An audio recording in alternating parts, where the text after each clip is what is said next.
dando sequência à discussão sobre a Revolução Francesa, iremos abordar aqui as fases da Revolução, de acordo com a Era das Revoluções, obra de Eric Hobsbawm.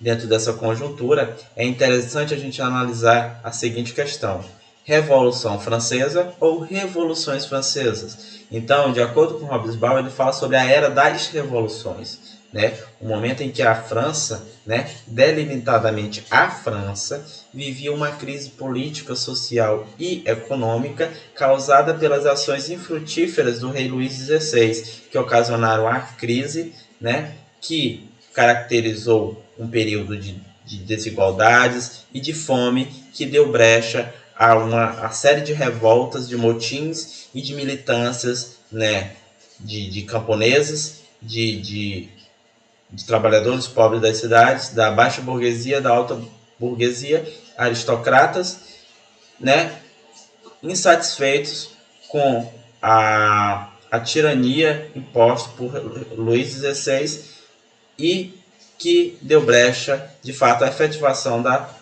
da Revolução Francesa. E como vocês podem ver, a primeira fase que a gente caracteriza da Revolução Francesa é justamente a Assembleia Nacional Constituinte. O que foi a Assembleia Nacional Constituinte? A Assembleia Nacional Constituinte foi uma reação, né, da massa, foi uma reação do líder da massa, das massas, né, que era a alta burguesia, os girondinos, os moderados, que proclamaram uma série de mudanças, né, na Constituição, né, proclamaram uma nova Constituição, uma reforma na Constituição, né, que o direito da liberdade, igualdade e fraternidade, lemas da Revolução Francesa, fossem preservados, né, e que fossem efetivados, né. Então, dentro dessa conjuntura, vai se existir a revolta da massa, condicionar a queda da Bastilha, que é uma prisão estatal na França, né? Um símbolo do regime absolutista, que vai entrar em declínio e vai condicionar a ratificação do despotismo, ou seja, o declínio, né, do absolutismo como um todo, né? E dentro dessa conjuntura é interessante analisar que a Revolução Francesa é uma revolução ideológica política, né? E que vai ser a única revolução ecumênica, ou seja, todos os estamentos do terceiro estado, né, os mais pobres, eles vão guerrear juntos contra, né, juntos com a burguesia, a alta burguesia, a baixa burguesia, contra, né, aos privilégios, à tirania, ao absolutismo como um todo, né? E dentro dessa conjuntura vai se ter o direito do homem e do cidadão, que é justamente o direito de liberdade, fraternidade e igualdade, né? O direito à propriedade privada, o fim da escravidão nas colônias, o início do voto censitário, pois antes o voto era por estado e sempre o primeiro e o segundo estado ocupado pela nobreza e o clero vencia o terceiro estado. Então aqui vai se proclamar o voto censitário por cabeça, né, por deputado, né, em um parlamento, né, agora na Assembleia Nacional Constituinte, liderado pelo girondino, pela burguesia. E dentro dessa conjuntura de crise, de conturbações, o rei Luís XVI ele tenta fugir da França e é capturado e depois condenado no Tribunal da Revolução, né, por traição e é levado para a guilhotina. Então é interessante a gente analisar a seguinte citação: para isso, é mais útil considerarmos a chamada reação feudal, que realmente forneceu a centelha que fez explodir o barril de pólvora da França.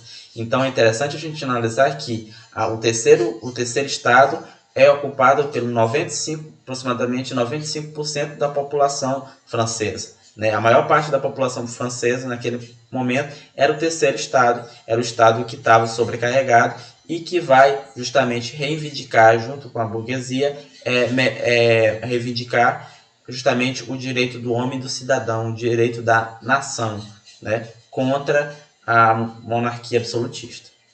Então a gente pode ver a queda da Bastilha, que era um símbolo do absolutismo, né, a condenação de Luís XVI, né, por traição na guilhotina. E a segunda fase que podemos caracterizar a Revolução Francesa, né, de acordo com a obra A Era das Revoluções de Robespierre, é uma fase denominada como República Jacobina, né, uma república onde, né, era um momento ainda de estabilidade, né, e é conhecido como a fase do terror. Mas por que a fase do terror? Porque a República Jacobina ela era liderada por Robespierre, né, um advogado muito que implantou dentro da França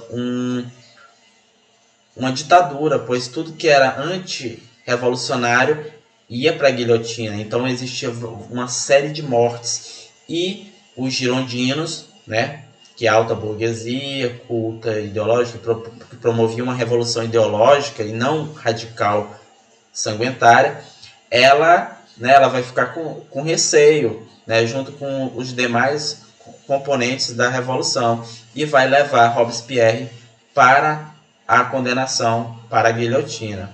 É interessante, dentro desse contexto, analisar que os jacobinos e os girondinos rivalizaram, né, dentro do parlamento, pois os girondinos, a alta burguesia, eram moderados, né, eram cultos, promoviam a questão da ideologia, né, uma revolução ideológica. Jacobinos eram mais radicais. Jacobinos era a população pobre das cidades, né, que se uniram também com os sans-culottes, né, que é a população mais pobre do campo, né, para derrubar aí o regime absolutista. Então, uma das concepções dos esquerdistas jacobinos, né, e contra os direitistas girondinos, é que essa revolução teríamos que tomar cuidado, pois essa revolução, ela proclamada pela alta burguesia, ela pode ser ou é uma faca de dois gumes, né? Justamente a gente analisa essa questão dos revolucionários forem os burgueses. Então, essa pitada de cuidado aí que os jacobinos eles implementam na sua concepção, né? Só que dentro dessa conjuntura, o voto censitário ainda permanece, o direito à propriedade privada permanece, inclusive as terras que antes pertenciam à igreja, ao clero e à nobreza, elas são confiscadas e distribuídas, né, dentro ali perante a população.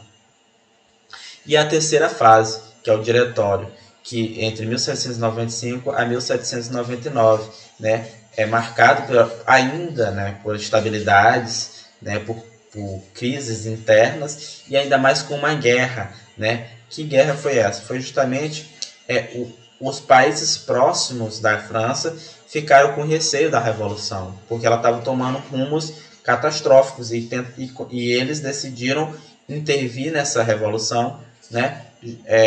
Ocasionando uma guerra com a França. Só que a França ela ganha a guerra, né, justamente com a figura de Napoleão Bonaparte, que é um general, né, francês, que vai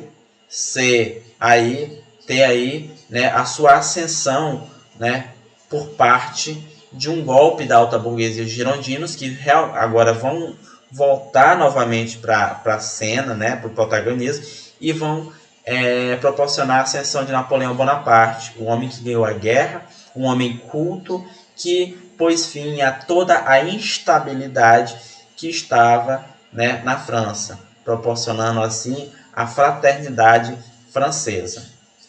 Essa foi a nossa discussão. Lembrando que a primeira fase foi a Assembleia Nacional Constituinte, liderada pelos girondinos, né, mas com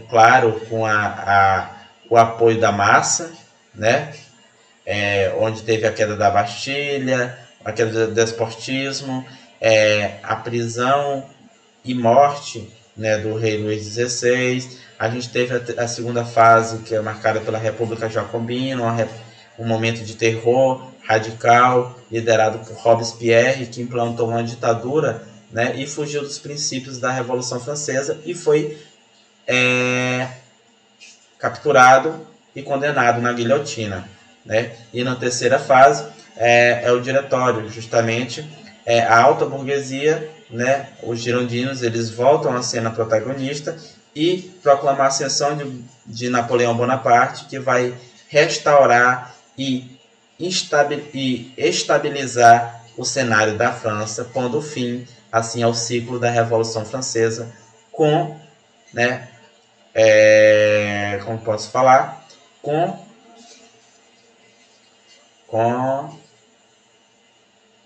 esplendor.